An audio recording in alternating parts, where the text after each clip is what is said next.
Aquí estamos. Entonces tenemos un electrodo de membrana, un electrodo de referencia externo, que es, en este caso, y lo más usual para este tipo de electrodos, es el electrodo de plata, cloruro de plata, lo vemos acá, digamos, en este tubo concéntrico externo, y el electrodo indicador, que es el que va a detectar particularmente la concentración de iones hidrógenos, es el que está internamente. Acá habíamos visto que estaba la membrana sensible a los iones hidrógeno, y en el interior de la parte inferior teníamos una solución de ácido clorhídrico de concentración conocida, y acá un elemento o un electrodo de referencia interno, también de plata, cloro de plata.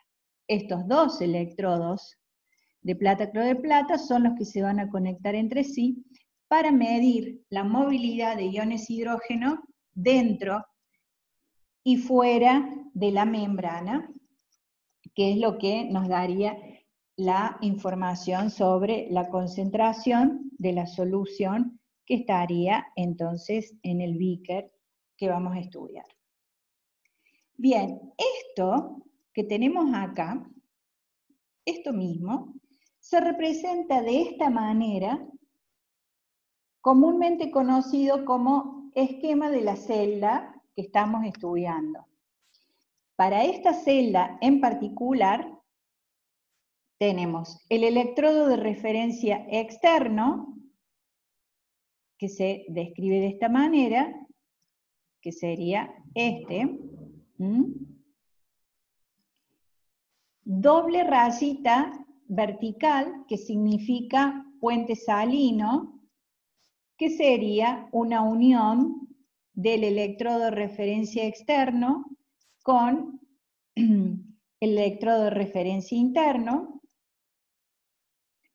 Luego tenemos esto que está representando la concentración de iones hidrógenos, o más exactamente la actividad de los iones hidrógenos en la solución a estudiar, la que está en el beaker, o sea, esta.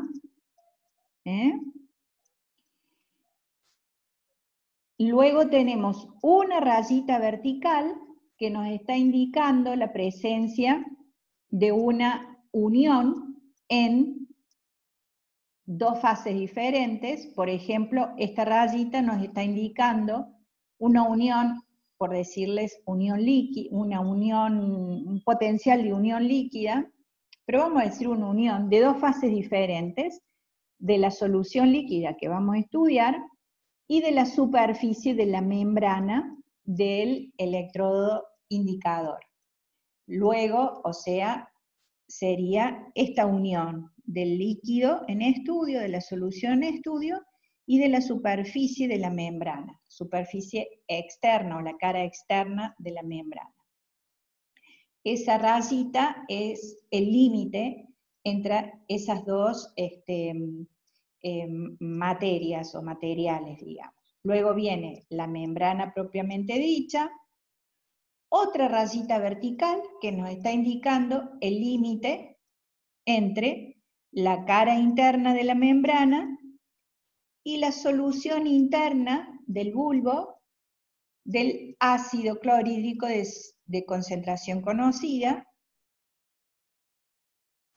Acá tenemos la separación entre la cara interna de la membrana y la actividad, que en realidad lo que se mide es la actividad, y que reuniendo ciertos requisitos la solución, se puede hacer una aproximación a la concentración, pero lo que mide realmente es la actividad de la concentración de ion hidrógeno dentro del electrodo de referencia.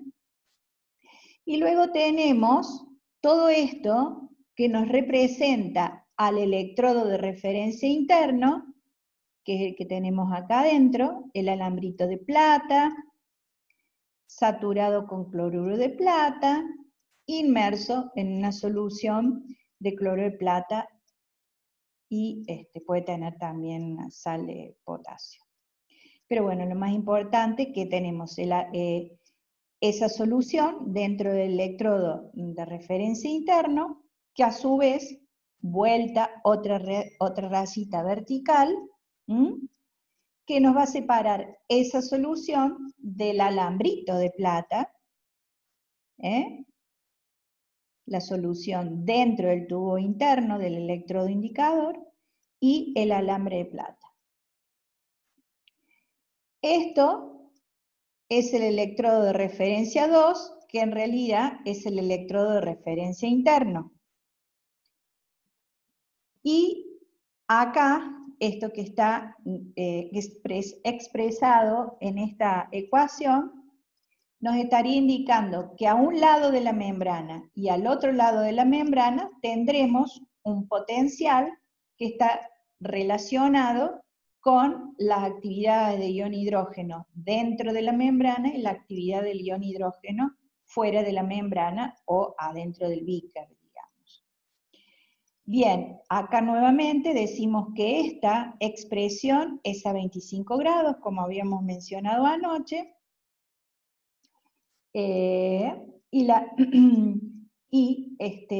ustedes van a ver muy comúnmente que lo que va a medir el electrodo es el potencial que tiene relación directa con el pH del sistema, ¿sí?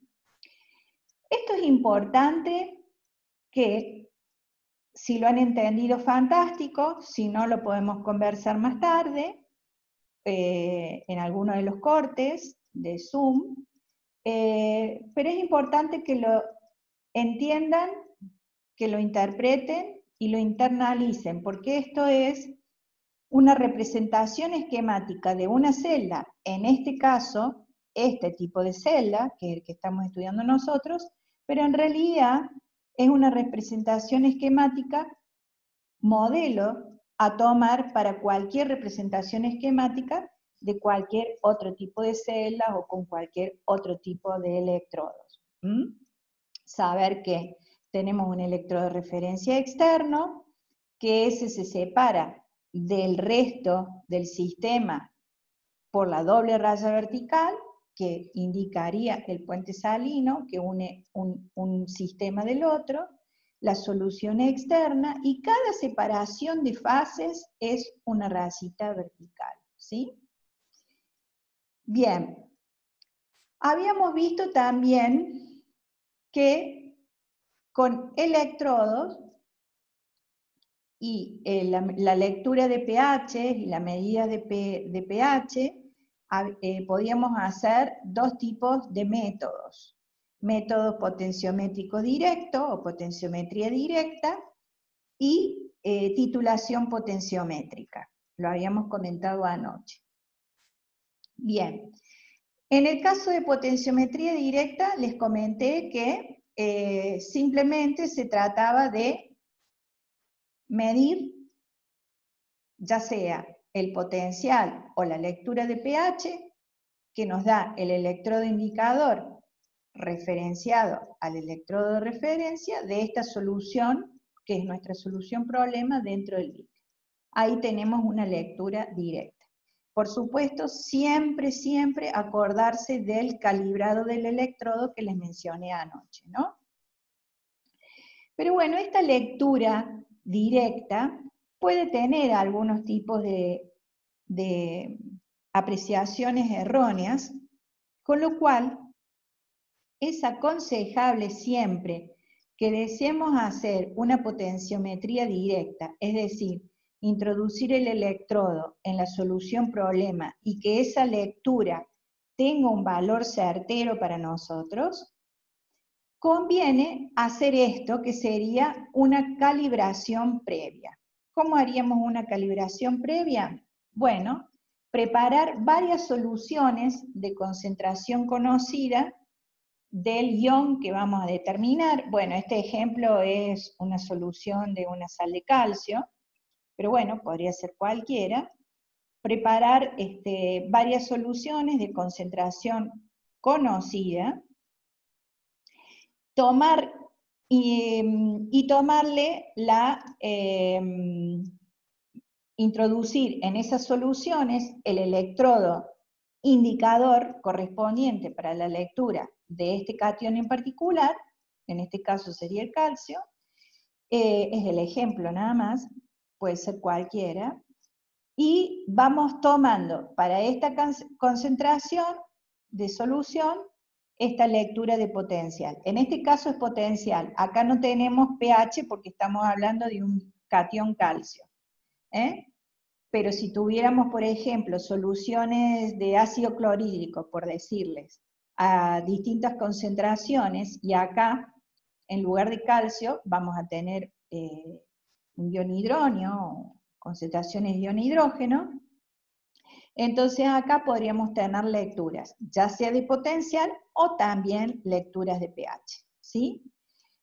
Bueno, entonces para cada solución, una lectura de potencial le va a corresponder.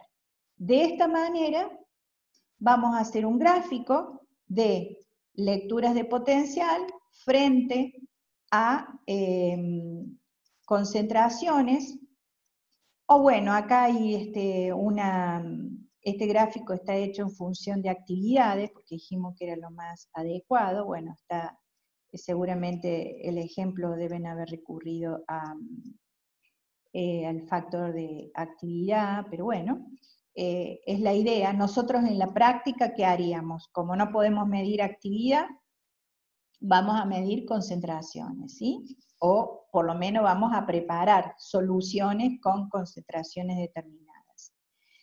Entonces, ¿qué es lo importante? Que vamos a tener en un eje la lectura de potencial, o, como ya les había mencionado anteriormente, si fuera una solución ácida, por ejemplo, lecturas de pH, y en otro eje, lecturas de las concentraciones de las soluciones estándar que podríamos haber preparado. Bien, si esto genera una recta de estas características con esta linealidad, tenemos una excelente curva de calibración, lo cual a mí me permite, por ejemplo, si acá tengo un casillero nuevo, leer acá sería una X, que sería la concentración de mi solución problema, y que es lo que yo quiero determinar. Acá en esta columna iría la lectura que hace el electrodo de esa concentración, de esa solución problema. Entonces con la lectura que hace mi electrodo, vamos a este eje, por ejemplo, de potencial, vamos a la curva y determinamos la concentración de la misma. Eso es lo más aconsejable cuando se decide trabajar con potenciometría directa. Y siempre también recordando las pautas de recomendación por el proveedor del electrodo, ya sea el electrodo de membrana de vidrio para pH o para cualquier otro tipo de catión o anión o gases, siempre tener en cuenta las recomendaciones del proveedor para las calibraciones pertinentes previas al uso del mismo. Con eso nos aseguramos lecturas más certeras y correctas. El otro método es, a ver que veo en el chat algo. La letra L, bueno, acá en la fórmula es como yo les mencionaba, está realizado con, en esta fórmula. No, profe, en la filmina anterior, ahí. ¿Acá?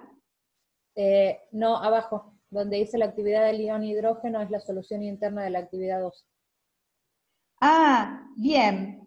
Acá particularmente debería ser, lo que debería ser sería el potencial estándar en todo caso. A ver, la actividad del ion hidrógeno de solución. Sí, debería ser el potencial estándar de ion hidrógeno. No sé por qué hay una L ahí. Pero Gracias. Bueno, lo estándar es eso. El otro método serían la titulación potenciométrica, que vamos a ver dónde teníamos acá. Esto ya lo habíamos comentado también. Tenemos el electrodo de referencia externo, el electrodo indicador, el medidor de potencial o pH, o si tenemos un electrodo de membrana de vidrio combinado, tendremos un solo elemento acá, La ureta con el agente titulante, si tenemos acá solución ácida, el agente titulante será, entonces, como habíamos visto, una base de concentración conocida. Entonces, ¿la titulación en qué consiste? Ustedes ya lo habrán visto en química analítica, mínimamente, no sé si en química general también, o en alguna otra química. Vamos agregando gotita a gotita. Primero, la primera lectura que nos va a dar el electrodo indicador va a ser de la solución ácida sin agregado de agente titulante. Esa primera lectura, ¿qué vendría a ser? Una lectura de potenciometría directa, por ejemplo. La lectura de la solución ácida concreta que tiene en ese momento, sin hacer la curva de calibración, porque lo que vamos a hacer acá es una titulación, es otra manera de determinar la concentración de esta sustancia. Las dos técnicas están relacionadas a la búsqueda de la determinación de la concentración de esta solución que tenemos dentro del beaker. Bueno, entonces tenemos la primera lectura, y luego lecturas sucesivas a medida que vamos agregando agente titulante, base en este caso. Esta solución, recordamos que está constantemente agitada para homogeneizar las gotitas básicas que van cayendo junto con el ácido de la solución del beaker. Y cada vez que caiga la gotita y que tengamos la solución en agitación, tenemos que esperar unos segunditos a que la lectura del electrodo indicador se estabilice en el sistema de lecturas, porque suele oscilar un poquito, suele haber variación de la lectura hasta que la membrana, hasta que en principio la solución queda totalmente homogénea y por lo tanto la lectura de la membrana se estabiliza en relación a lo que está sucediendo en la solución, ¿no? Entonces siempre vamos a esperar unos segunditos en la lectura del instrumento para recién tomar el valor correspondiente de pH de esta solución, luego de agregar cada gotita al sistema en estudio. Tal es así entonces que vamos a ir generando un gráfico de este tipo. Es decir, acá vamos a ir poniendo en uno de los ejes volumen de la solución titulante, en este caso es una base, y en este otro eje vamos a ir anotando la lectura de pH, que va a ser nuestro electrodo indicador. Entonces, si nosotros en el beaker tenemos una solución ácida, la primera lectura va a ser de un pH muy ácido, en este caso, por ejemplo, inferior a 4, por ejemplo, y a medida que vamos agregando agente titulante, se va formando esta curva, vamos aumentando la lectura del pH, hasta que de pronto, a determinado rango de pH, tenemos este salto o este escalón que está relacionado a, en algún tramo de este escalón, encontraremos el punto equivalente, donde todo el ácido que tenemos en nuestro beaker ha sido neutralizado completamente por la base titulante. En algún tramo de este escalón tendremos ese punto. Luego ya vamos a ver cómo lo determinamos. seguimos agregando base proveniente